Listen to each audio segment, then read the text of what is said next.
Jadi semua hal ini dinyatakan pada saudara untuk memperlihatkan zaman apa yang sedang kita hidupi ini. Karena di zaman ini, Sang Penebus dan Sang Hakim telah menyatakan dirinya, telah menampakkan dirinya. Itulah sebabnya Anda membaca di kitab Kejadian tadi, untuk memperlihatkan kepada saudara, ketika manusia jatuh ke dalam dosa, Tuhan sendiri yang turun. Haleluya. Jadi ketika Anda melihat 28 Februari 1963, Nabi sudah mengatakan, lihat hidung itu, lihat matanya, lihat rambutnya yang wig putih. Itulah Yesus sendiri yang turun. Ada amin? Dan semuanya harus kembali ke kitab Kejadian. Segala sesuatunya dimulai di kitab Kejadian. Dan turunnya dia 28 Februari 1963, dia tampil sebagai penebus dan hakim. Haleluya. Itulah sebabnya dia memandang ke bawah. Amin. Dia memandang ke bawah untuk melihat apa yang berlangsung di bumi. Haleluya. Dan apa yang berlangsung di bumi adalah kejahatan semata. Dosa yang semakin bertimbun-timbun. Haleluya. Dan itu juga yang berlangsung di Taman Eden. Tuhan memandang ke bawah dan dia memutuskan untuk turun sendiri. Haleluya. Segala sesuatunya dimulai di kitab Kejadian, karena kitab Kejadian adalah pasal benih.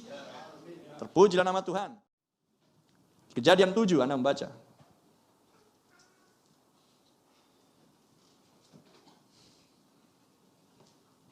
Ayat 1.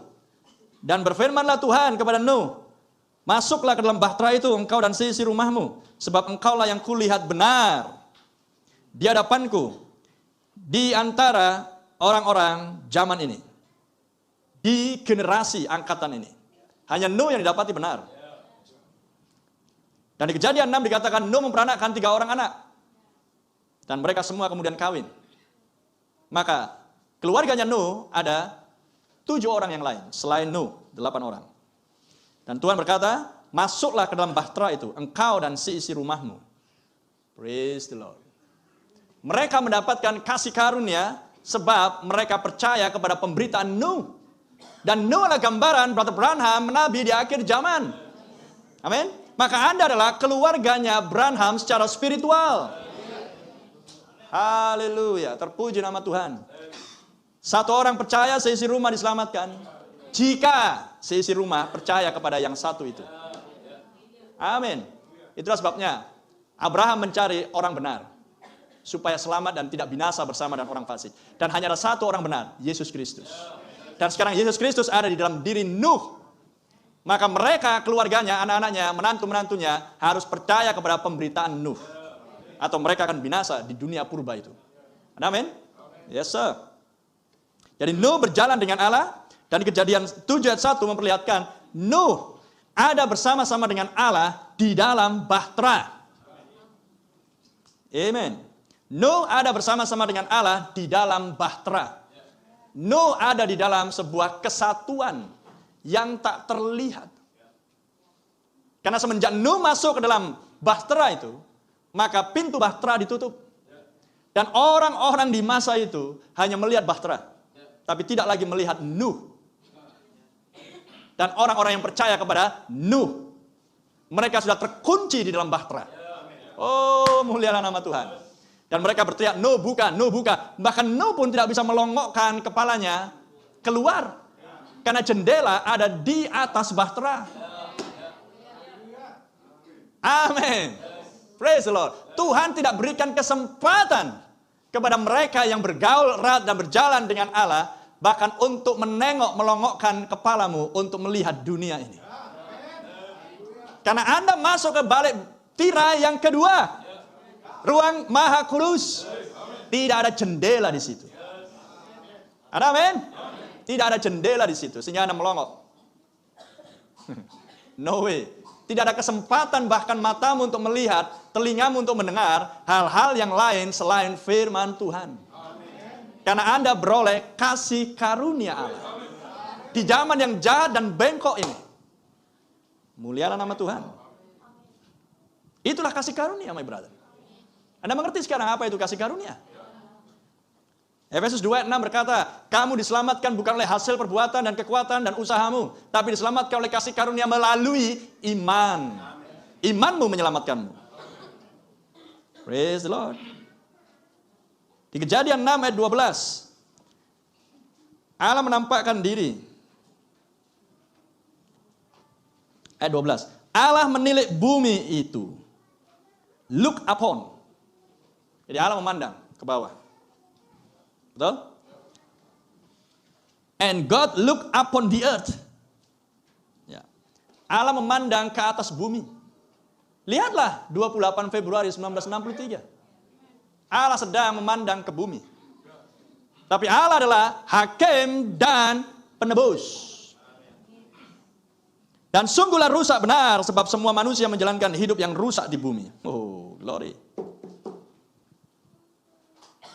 Dan Tuhan telah memutuskan. Dia beritahukan misteri itu kepada Nuh. Ayat 13. Berfirmanlah Allah kepada Nuh. Aku telah memutuskan untuk mengakhiri hidup segala makhluk. Sebab bumi telah penuh dengan kekerasan oleh mereka. Jadi aku akan memusnahkan mereka bersama-sama dengan bumi. Sang hakim sudah mengetok palu. Pendakwaan sudah diberikan. Dan bumi dan mereka yang diam di atas bumi sudah dinyatakan bersalah. Haleluya. Tapi lihat ayat 14. Buatlah bagimu sebuah bahtera dari kayu. Penebus tampil. Amin. Dia hanya mendakwa generasi yang jahat. Amin. Dia bukan mendakwa orang benar. Haleluya. Dan kepada orang benar seperti Nuh, misteri disingkapkan. Apa yang hendak Tuhan lakukan atas dunia dan generasi tersebut, menghakimi mereka, Tuhan singkapkan meterai-meterai itu. Hal yang sama di Kejadian 18. Tuhan menyingkapkan misteri kepada Abraham. Apa yang hendak dia lakukan, putusan terhadap Sodom dan Gomora. Karena Tuhan sudah turun dan melihat dan mendengar kejahatan di Sodom dan Gomora. Tuhan turun dan melihat dan mendengar apa yang berlangsung kejahatan di Taman Eden. Dia hakim bagi mereka yang bukan berasal dari dirinya. Dia hakim dan penebus bagi orang-orang yang dia kasihi. Maka hal yang sama bagi mempelai wanita, dialah hakim dan penebus. Karena penghakiman dimulai dari rumah Allah terlebih dahulu. Dia sedang memurnikan kita. Dia sedang mengoreksi kita. Amin. Tapi dia juga menyediakan darah. Amin. Ada darah di Taman Eden. Ada darah di zamannya Nuh. Namun Anda tidak melihat penumpahan darah di situ. Amin. Tapi Anda melihat simbol yang lain, yaitulah bahtera. Oh, mulialah nama Tuhan. Dan bahtera ini dibuat dari dua kayu yang berbeda jenisnya. Amin. Di mana kayu yang pertama adalah kayu yang berlobang-lobang dan ringan. Berpori. Ada amin. Itulah yang dipakai untuk membuat rangka dan penutup bahtera kapal besar tersebut. Kayu yang satu adalah untuk diambil getahnya saja. Dan getah kayu yang diambil tersebut adalah untuk menjadi pelindung yang dioleskan pada kayu bahtera, badan bahtera itu, luar dan dalam. Amin. Dan semuanya itulah berbicara akan Yesus Kristus. Mulialah nama Tuhan. Amin. Anda seperti kayu bahtera tersebut. Berpori. Getah itulah darah. Kayu yang dipukul-pukul untuk mengeluarkan getah itulah Yesus Kristus yang dipukul di Kalvari. Mengeluarkan darah. Dan darah dioleskan kepada kayu yang berpori. Sehingga kayu yang berpori mudah menyerap. Haleluya. Orang biasanya membuat kayu lah kayu yang keras, tapi ini kayu yang ringan. Amin. Berpori sehingga mudah untuk tercelup ke dalam air. Mengerti sama maksudnya? Tapi karena dioles oleh getah luar dan dalam, sehingga kayu ini menjadi terapung. Amin. Tidak turut tenggelam ke dalam air. Air adalah gambaran judgment, penghakiman. Sehingga kayu Anda dan saya yang berpori yang ringan ini, haleluya, harus dioles oleh darah sang anak domba. Supaya kayu Anda tidak tenggelam ke dalam penghakiman atas dosa di akhir zaman. Anda mengapung di atas air bah penghakiman. Haleluya. Itu sebabnya disediakan perjamuan kawin malam anak domba Allah. Anda di atas, penghakiman di bawah. Karena darah itu menyelimuti Anda. Darah itu membungkus Anda. Haleluya. Sama seperti selimutnya Boas sang penebus yang menyelimuti dan membungkus akan Ruth yang sedang berbaring di kaki Boas penebusnya. Oh, mulialah nama Tuhan. Lihat Kalvari, ada melihat di banyak tempat untuk memperlihatkan hakim dan penebus bagi mempelai wanita. Hakim saja bagi orang fasik. Amin. Jadi jika Anda melihat ini buat Tuhan memberikan jalan keluar untuk sebuah penghakiman sehingga orang benar tidak akan binasa bersama dengan orang fasik. Oh my brother and sister, membuat Anda bersorak-sorai. Thank you Jesus. Praise the Lord. Dan ketika mereka sudah masuk dalam bahtera, mereka menyatu sepenuhnya dengan Allah di dalam bahtera. Amin. Oh my, haleluya. Dan apa yang berikutnya? Mereka menunggu 7 hari sebelum setitik air hujan turun. Mereka sudah ada dalam bahtera, tapi penghakiman belum dinyatakan. Itulah tarikan ketiganya di masanya Nuh. Bahtera itu sudah terkunci untuk orang luar sehingga tidak bisa masuk. Amin. Dan mereka berteriak, buka pintu. Nuh berkata, Allah yang menutup pintu. Itulah tarikan ketiganya di masanya Nuh. Berkhotbah, bahtera itu berkhotbah kepada orang-orang yang terhilang, yang tidak bisa diselamatkan lagi. Glory, glory. Amen. Zamannya Abraham, bahkan apa yang diminta Abraham tidak dikabulkan.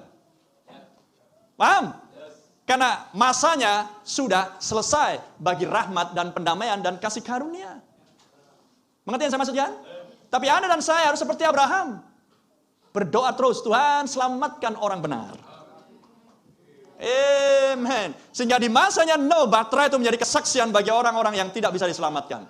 Karena mereka sudah menolak kasih karunia Allah, sementara Nuh terus membangun bahtera dan memberitahukan kepada mereka, hujan akan turun, air bah akan melanda. Tapi mereka tidak mau tahu. Mereka tidak mau mendengarkan khotbah Nuh. Tapi yang 7 orang itu, yang turut serta bekerja bersama dengan Nuh, mereka beroleh upah. Upah keselamatan karena mendengar khotbah Nuh dan mengaminkan khotbahnya Nuh. Amen. Mulialah nama Tuhan. Glory. Dan apa yang berlangsung? Air hujan turun.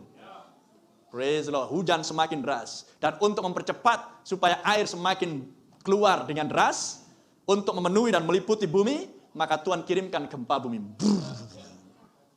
Tapi gempa bumi di zaman Nuh, belumlah gempa bumi yang mengoyakkan daratan besar itu. Pangea tersebut. Tapi gempa bumi berlangsung untuk mengakhiri peradaban sains di zaman itu. Untuk mengakhiri peradaban ilmu pengetahuan di zaman tersebut. Tuhan mendatangkan gempa besar sehingga mata air, sumber-sumber mata air terbuka semuanya. Sehingga dalam tempo 5 bulan, maka bumi pun dilingkupi oleh air sepenuhnya. Tapi Nuh ada di atas air. Nuh dan sisi rumahnya yang percaya dan bahtera Kristus itu ada di atas penghakiman. Oh, mulia nama Tuhan. Praise the Lord. Karena di zaman itu, teknologi, industri yang dimulai oleh si Kain di Kejadian pasal 4 sudah sangat tinggi. Nabi mengatakan adalah zamannya atom. Amin. Sehingga mereka pun mampu mendeteksi sampai ke angkasa. Tidak ada air di atas sana. Dan itu benar. Tapi Tuhan menyembunyikan air. Dan firman akan menyediakan air di atas sana. Glory, terpujilah nama Tuhan. Tidak ada air karena tidak ada awan pada waktu itu. Tapi Tuhan menyediakan awan bagi Nuh. Amin. Sehingga awan itu akan semakin menebal dan semakin menyatu di dalam kegelapan yang penuh, mendatangkan air hujan. Di zamannya Nuh. Mengakhiri peradaban sains ilmu pengetahuan. Mulialah nama Tuhan. Dan merpati yang di dalam bahtera Nuh. Memimpin Nuh dan keluarganya. Merpati memimpin Raja Wali. Untuk terbang, pindah dari dunia yang lama kepada dunia yang baru. Sebuah gambaran kita akan pindah dari peradaban ilmu pengetahuan sains dan hidup di peradaban iman di milenium. Haleluya. Itulah sebabnya dibutuhkan sebuah gempa yang dahsyat. 3 gempa disebutkan di kitab Wahyu untuk mengakhiri akan peradaban sains di zaman ini. Mulialah nama Tuhan. Oh, glory, glory Jesus.